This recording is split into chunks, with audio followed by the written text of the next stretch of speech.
Good evening dear students. अब हम चलते हैं फ्यूचर टेंस की ओर। तो फ्यूचर टेंस में सबसे पहले सिंपल फ्यूचर। सिंपल फ्यूचर का स्ट्रक्चर होता है सब्जेक्ट प्लस शैल या will plus verb one plus object, main form of verb. Okay, shall या विल यानी कि अगर आई है शैल लगाएंगे, आई या वी। ओके, और अगर ही सी इट दे है तो यू है तो विल। ओके, तो पुराने जो एग्जाम्पल है उसको लेके चले तो ये हो जाएगा she will write a letter. एक ही तरह का एग्जाम्पल मैं इसलिए दे रही हूँ ताकि आप अच्छी तरह से वर्ब पे कॉन्सेंट्रेट कर पाए, आपको कोई डाउट ना हो। ठीक है, यू करना है तो you will write a letter, या I shall write a letter. Okay, अगर नेगेटिव करना हो इनका तो विल के बाद, जो कि हमारा ऑक्सिलरी वर्ब है, हेल्पिंग वर्ब है, तो हम इसके बाद नॉट लगाएंगे। She will not write a letter, I shall not write a letter, you will not write a letter. Interrogative करना है तो इसको बाहर कर देंगे विल या शैल को, shall I write a letter, will she write a letter. Okay, अब देखिए आई और वी के साथ हमारा रूल है पहले से कि हम शैल यूज करते हैं, लेकिन अब आई और वी के साथ भी इजीली विल का यूज होने लगा है।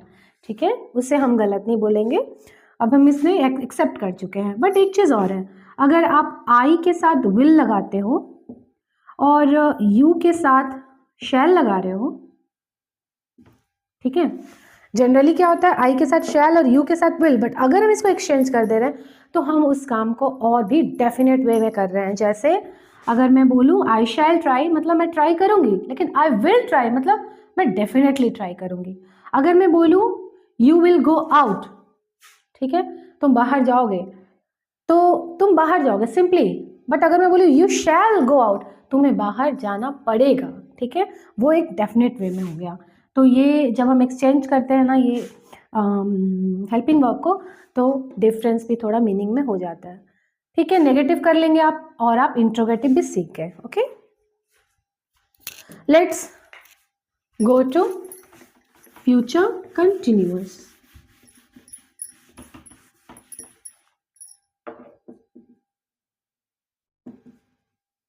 फ्यूचर कंटिन्यूअस में सब्जेक्ट प्लस शैल या विल, एक बी लग जाता है, प्यारा सा बच्चा है ना, B, then V4 plus object.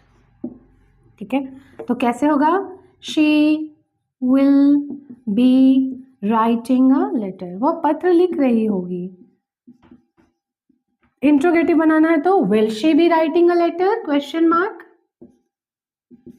Will she be writing a letter. और नेगेटिव करना हो तो she will not be writing a letter. ठीक बेटा, अब तो आपने फ्यूचर कॉन्टिन्यूअस देख लिया, चलो फ्यूचर परफेक्ट की ओर।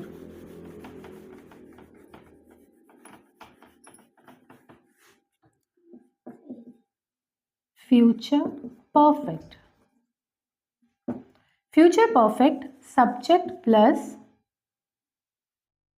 विल या शैल प्लस हैव, परफेक्ट है ना, have plus sorry V3 plus object, she will have written a letter।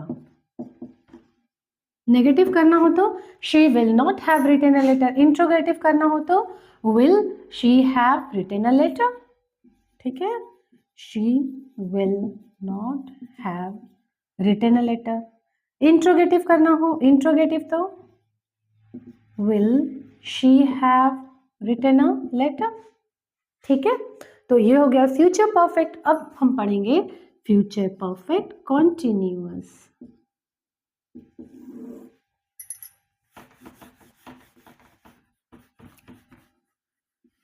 Future perfect continuous में यहां पर बीन आ जाएगा एक, plus before plus object.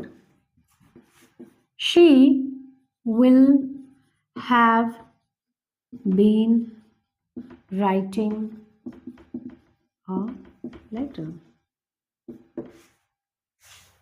She will have been writing a letter. Okay. Negative करना हो, she will not have been writing a letter. Interrogative, will she have been writing a letter? ठीक है, इसमें भी हम यूज कर सकते हैं अपना सिंस एंड फॉर. तो ये हो गए आपके फ्यूचर टेंस. और अब नेक्स्ट क्लास होगा वॉइस की तरफ. ठीक है. Have a nice day children.